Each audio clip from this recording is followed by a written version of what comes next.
Welcome to the deep dive. Okay, let's get straight to it. So, you're learning English, and we're here to help you smooth out those little bumps in the road. You know, the common mistakes that can kind of hold you back. Right. Think of it as your fast track to communicating better, feeling more confident, and, well, having fewer of those awkward oops moments. Exactly.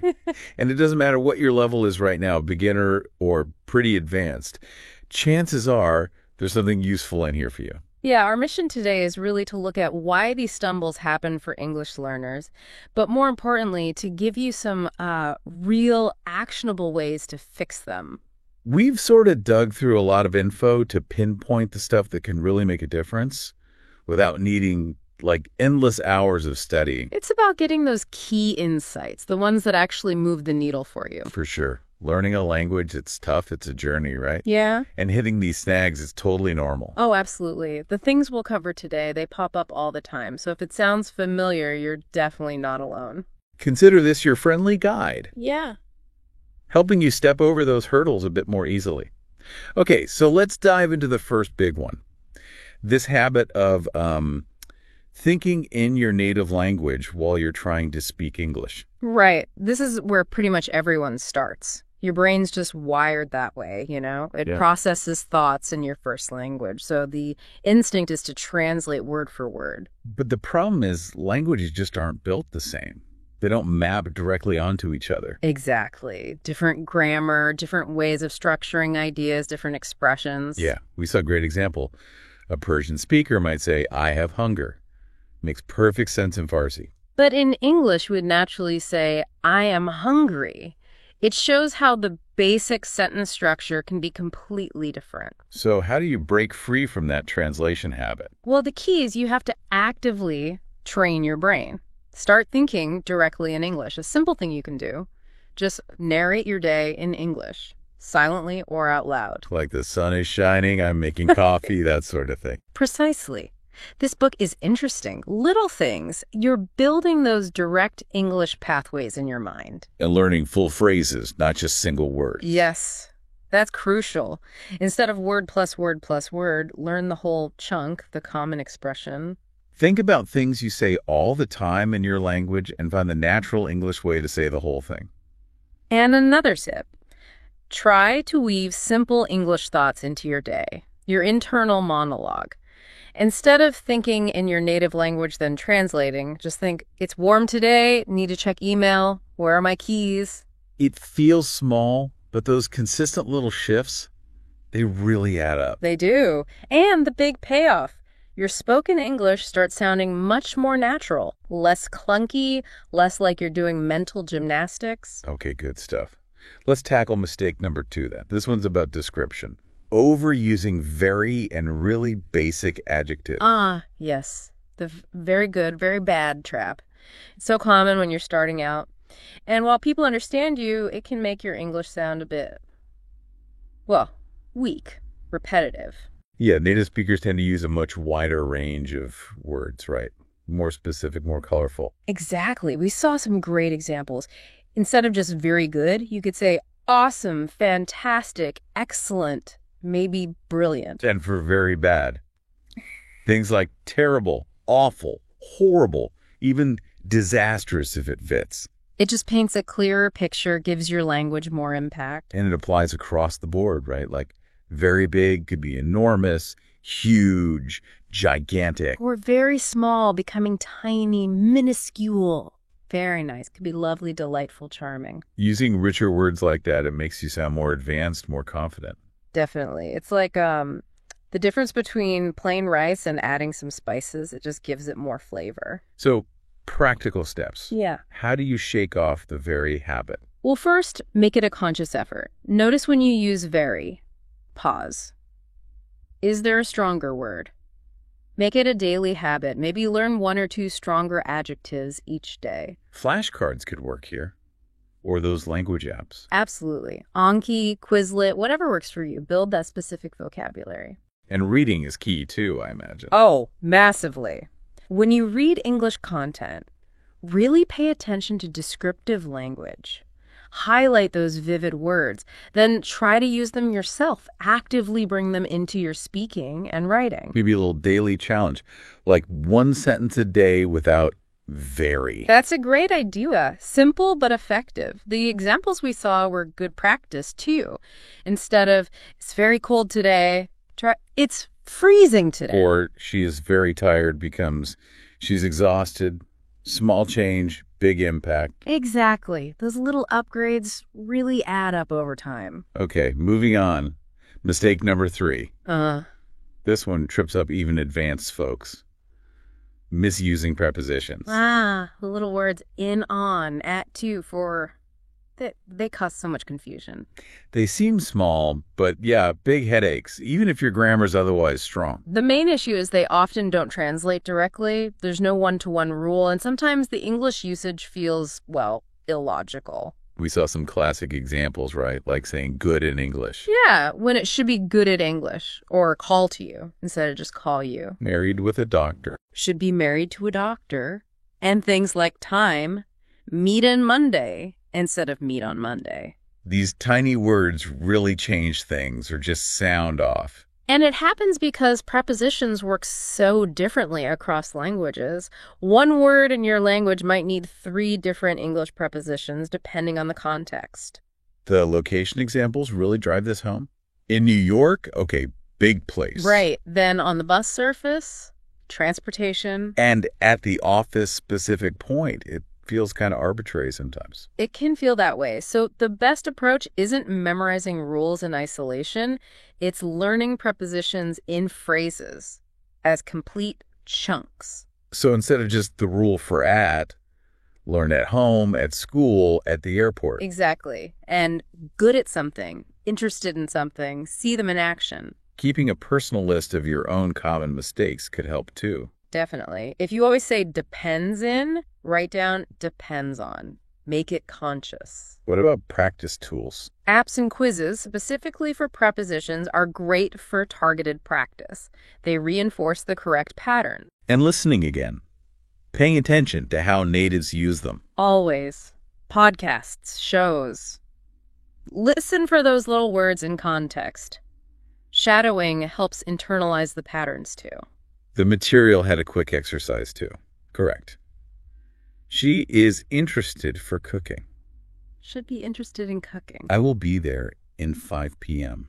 Needs to be at 5 p.m. And he depends on his parents. That depends on his parents. So it really is about consistent exposure and practice. That's the name of the game. Absolutely. No magic bullet, just steady work. Okay, mistake number 4. Using the wrong verb tense. Tenses. Another big grammar point where mistakes can really change your meaning. Definitely. Saying, yesterday I go, is just confusing. It should be, yesterday I went, for a past action. Right. Or mixing up things like the present perfect continuous, I am living here since 5 years. Yeah, that needs to be, I have been living here for 5 years, to show it started in the past and continues. And using the wrong participle. Yeah. He has eaten lunch already. Needs the past participle. He's eaten lunch already. Simple mistake, but common. Why is this so tricky? Is the English tense system just complex? It can be, yeah.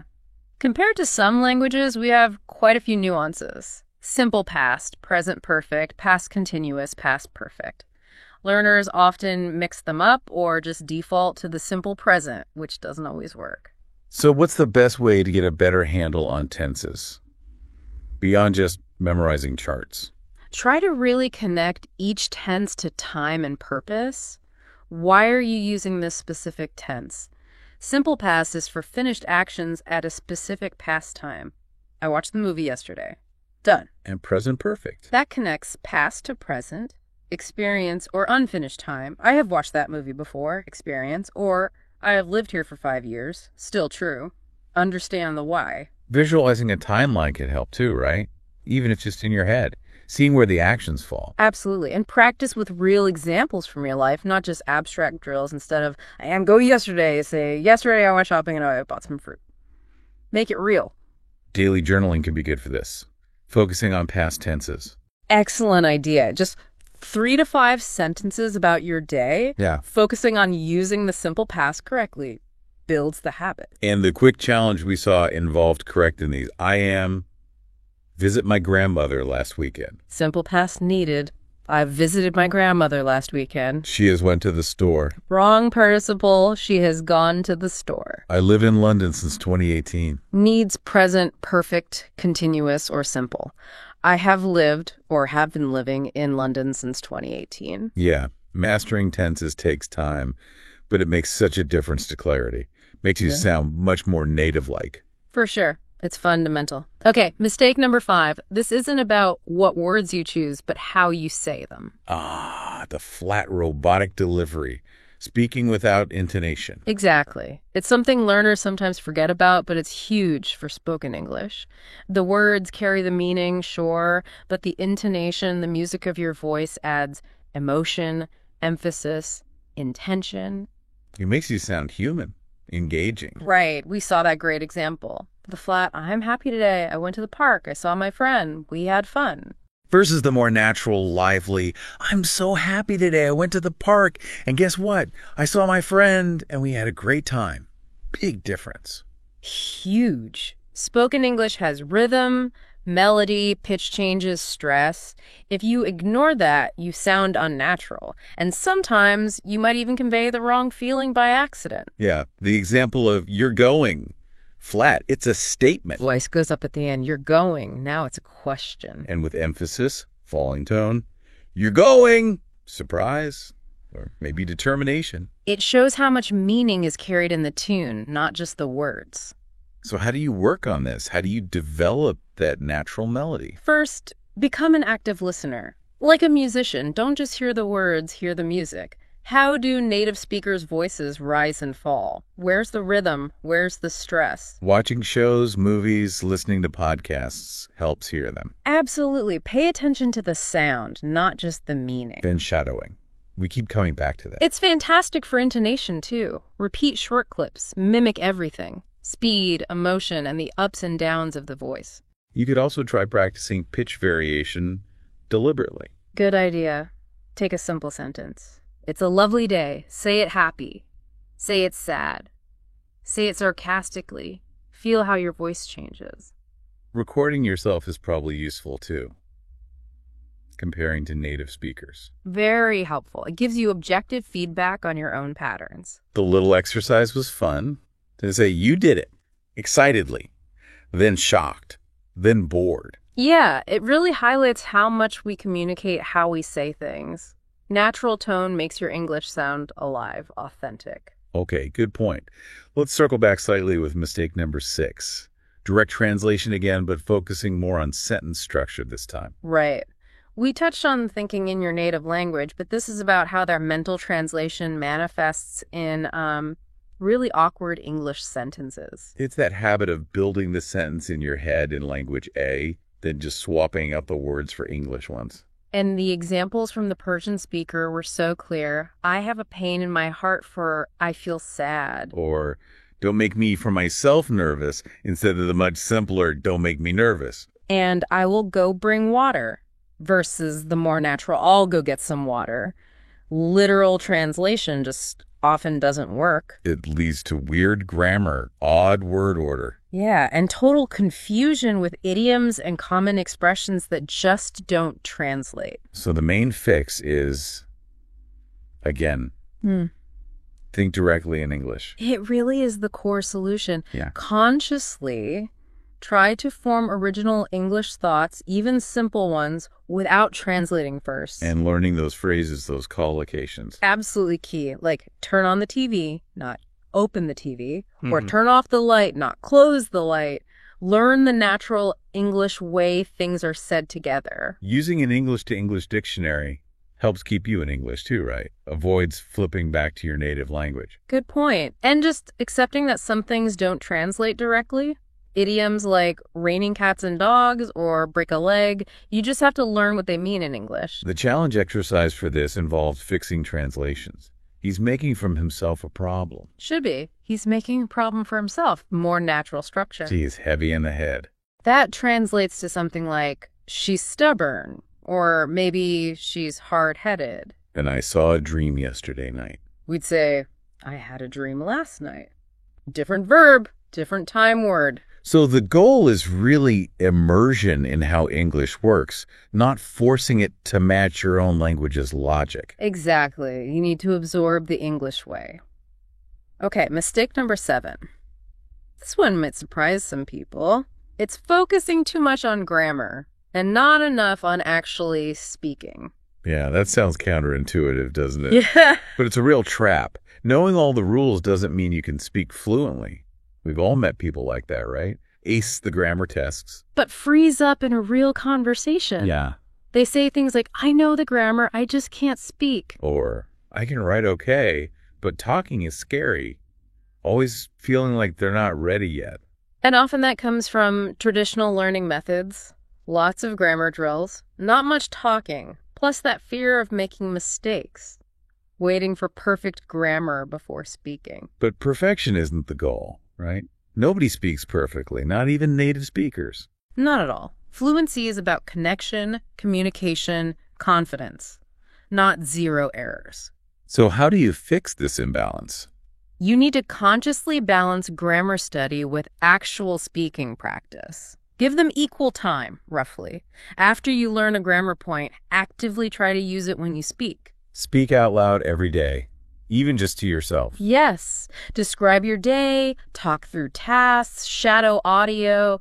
Just get your mouth moving. Joining speaking groups or language exchanges sounds crucial too. Invaluable. Online platforms like Tandem or HelloTalk or local clubs, real interaction is key. And recording yourself again to track progress. Yeah, it builds awareness. And maybe the biggest thing, make peace with mistakes. Seriously, it's okay. Think about kids learning their first language. They make tons of mistakes, but they get fluent by trying, not by studying rule books first. The little confidence booster exercise was great. Say this out loud. I'm learning English. I make mistakes, but I'm improving every day. My goal is communication, not perfection. It's a powerful mindset shift. Grammar books alone won't make you speak. Using the language will. Right. Okay. Mistake number 8 is kind of the flip side. Not listening enough to real English. Exactly. You can't become a fluent speaker without being a fluent listener first. They go hand in hand. And lots of learners find this, don't they? They can read, okay, understand grammar. But then a native speaker talks at normal speed and it's like, whoa, what did they say? Why does that happen? Is it just speed? Speed is part of it, but it's also sticking too much to slow, super clear learner audio. You don't train your ear for real world stuff. Fast chat, different accents, connected speech where words smush together. Yeah, like what you doing instead of what are you doing? Exactly. Or do you want to go for do you want to go? If you only hear the textbook version, the real version sounds alien. Plus idioms and slang you won't find in basic lessons. Right. So the fix. Wow. You guessed it. Listen to real English. Every day. YouTube, TV, podcasts, movies, even just 10, 15 minutes makes a difference. Absolutely. Consistency is key. And use subtitles smartly. Watch with them first if you need to. Then watch again without them to really push your listening skills. And shadowing. We keep mentioning it because it works for so many things. Repeating what you hear helps your brain process those natural sounds, rhythms, and connected speech. Focusing on chunks of language, too, not just individual words. Yeah, listen for common phrases that run together, like, gotta go now, or let me see. Recognizing these chunks makes listening less overwhelming. The exercise was simple. Watch a short video, listen, repeat aloud, then try saying it without looking. Active listening and speaking practice combined. Listening really is the foundation for speaking naturally. You absorb the patterns. Okay, number 9, another common frustration. Memorizing lots of vocabulary, but then forgetting it or not being able to use it. Ah, the passive vocabulary hoard. You know the word when you see it, but you can't pull it out of your brain when you need to speak or write. Yeah, it's frustrating. Why does that happen? Just memorizing lists. Often, yeah. Memorizing words in isolation with no context. Also, sometimes focusing on rare, impressive words instead of mastering the common, useful ones first. And the biggest thing is probably not using the words actively. Right, exactly. Not putting them into sentences, not trying them out in conversation. You just memorize the definition, maybe the spelling, but not how to use it. So the solution starts with context. Always learn vocabulary and context. Instead of just learn, I want to improve my English, gives you an immediate use case. And then use it or lose it. Pretty much. As soon as you learn a new word, try to use it. Put it in a sentence you say, type it in a message, use it in your journal, actively apply it. Focusing on high-frequency words first makes sense, too. The ones you'll actually encounter and need most often. Definitely. Words like actually, by the way, I'm not sure, that makes sense. These are the building blocks of conversation. Much more useful initially than, say, quintessential. And reviewing regularly. Spaced repetition. Crucial for long-term memory. Apps like Anki or Quizlet are designed for this. They show you words just before you're likely to forget them. The challenge for this one was practical. Take 5 new words and make 5 sentences for each, writing or speaking. Yeah, forces you to actively engage with the words, not just passively recognize them. Fluency is about using words well, not just collecting them. Right. Okay, we've reached the final mistake, number 10. And you suggested this might be the biggest one of all. It very well could be because it underlies so many other problems. It's being afraid of making mistakes. That fear, it can be paralyzing, can it? Totally. People worry, what if I say it wrong? What if they laugh? What if I sound stupid? What if I make a bad impression? All those what-ifs stop you from actually speaking. Exactly. But here's the truth. Mistakes are not failures. They are necessary steps towards fluency. Everyone makes them. Even native speakers make slips sometimes. Of course. And think about kids learning their first language again. They make constant mistakes, but they become fluent because they keep trying, they aren't afraid to sound silly, they just communicate. The cost of silence, of not practicing because you're scared, is way higher than the cost of making a mistake. Absolutely. So how do you fight this fear? It starts with your mindset. Instead of, oh no, mistake, reframe it. Okay, I tried something, I learned something. Focus on the effort, the attempt to communicate. And remember, the communication is the goal, not perfection. Like that example, he goes store yesterday. It's not perfect, but people will probably understand you. Exactly. Focus on getting your message across. And find safe spaces to practice. Supportive friends, patient tutors, language partners who are also learning. Yeah, online apps, even just recording yourself talking to build confidence privately. Or talking to AI chatbots now. Celebrate the effort too, right? Every sentence spoken is progress. Definitely. And remember, most people are impressed you're learning another language. They're usually supportive, not judgmental about small errors. The MIDI motivation for this was powerful. Say it loud. I'm not afraid of mistakes. I speak to grow. Every word I say in English makes me stronger. It's about internalizing that. Fluency comes from learning through mistakes, not avoiding them. You get stronger each time you try. Wow. Okay. So that's our deep dive into 10 really common mistakes English learners make, and crucially, some solid ways you can start fixing them. We've covered a lot of ground, from thinking in English to pronunciation, grammar, vocabulary, listening, and that all-important mindset. So the big question now for you listening is, what are you going to do with all this? Are you just going to, listen to forget? Right. Or actually take action? Pick one thing maybe. Remember, the goal isn't perfection tomorrow. You don't need to know every word or sound like a native speaker right away. The key ingredient is really just the courage to keep going, to practice, to embrace the whole process. Yeah, that New English mindset we talked about is a great summary. Try to think in English. Speak even with mistakes. Listen daily to real stuff. Practice actively. Don't just study passively. And try to enjoy it. Language learning can be frustrating, sure, but it's also an amazing adventure. It really is. Every time you use English, you're building that more confident, capable, more connected version of yourself. Absolutely. So, a final thought here. You're not alone in this. Millions are learning just like you. The difference between learners who get stuck and those who reach fluency, it often comes down to persistence. Keep speaking, even when it's hard. Keep listening.